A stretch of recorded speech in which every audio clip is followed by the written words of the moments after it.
The next question asks, can I have a crocodile skin tattoo on my skin by cutting my skin like some tribes in Africa? So what you will do is you will cut your skin and replace it with what? A crocodile? No, like cut it in a pattern Oh, cut it in a that looks pattern. pattern of a crocodile. I guess so. I mean, so you see, what will you go through is a little bit of pain, and if that makes you happy or it makes you sort of okay, then I don't think that can be objected to. That's your personal choice.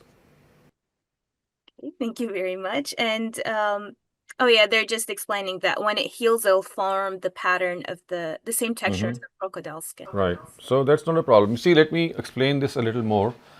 In general, tattoos have been regarded as forbidden by our Muslim scholars, and the narrative of the Prophet, which says so, if you interpret it in the light of the Quran, you'll come to realize that it's not an absolute prohibition that is mentioned regarding tattoos.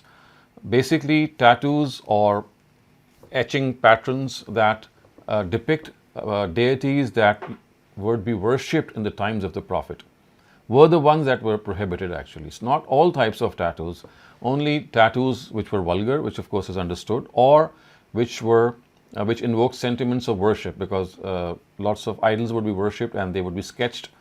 So that sketching, if it would be done on the skin, so it was these tattoos about which the Prophet said that God would curse such people who make these tattoos. So remember, it is about these such type of tattoos.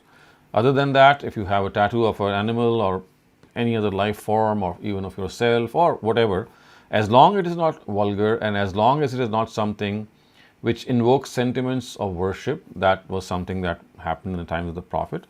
Tattoos, they do not bear any label of prohibition in themselves. I mean, tattoos are not prohibited per se, so to speak. It's only the use of them in a certain way that was under discussion. And unfortunately, people did not relate this to the Quranic injunction in this regard, and they came up with this absolute prohibition that come what may, whatever tattoo you make is prohibited. This is much like what has happened with pictures and portraits. So only those pictures and portraits were disallowed, which again were either vulgar or invoked sentiments of worship. And by not relating these narratives to what was the basis in the Quran, people came up with the absolute prohibition of pictures and portraits of living beings. It's the same which has happened with tattoos as well. So I just wanted to clarify that tattoos in themselves they are a choice of the person who would like to have them etched, as long as they don't have these two characteristics.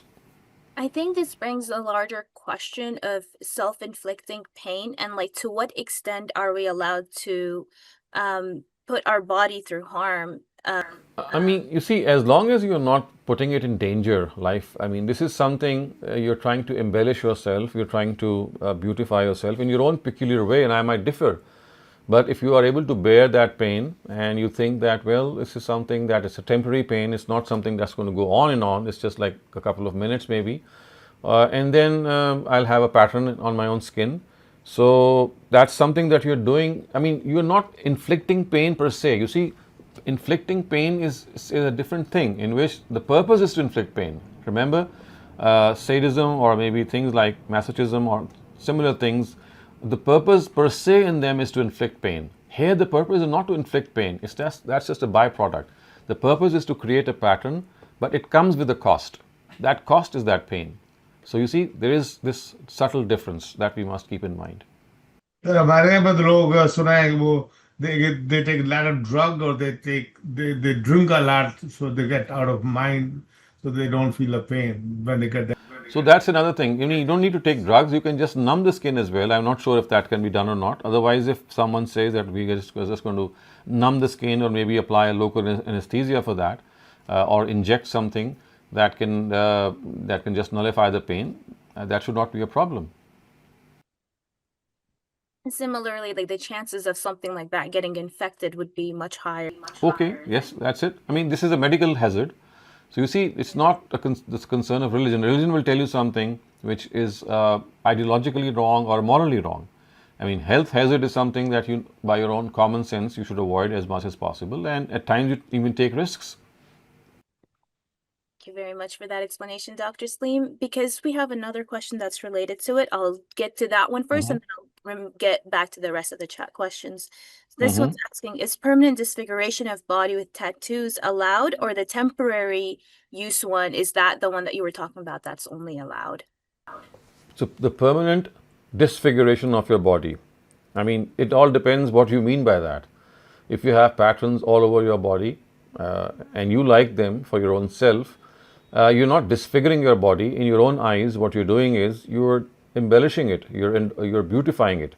For another person, it might be disfiguring, but it's not disfiguring for the person who is doing it. So I think it's a matter of your personal taste. For as far as you are not doing something vulgar, as far as you're not doing something which invokes sentiments of polytheism or any other such deviation, all the other things that we do with ourselves or we plan to do or we have intention, they have a lot to do with our own personal taste and our own proclivity, I think.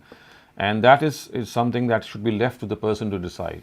Other people should just accept what the person would like to do, because we don't have a right to criticize people for their personal choices. I cannot simply say that, well, why are you wearing a red colored shirt? Because I don't like a red color, I don't have a right to criticize a red color.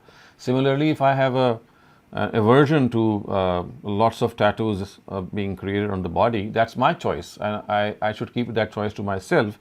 But if some other person would like tattoos all over the body, I mean, what is my business to criticize that person if those tattoos are not vulgar and they're not also invoking any sentiments of worship?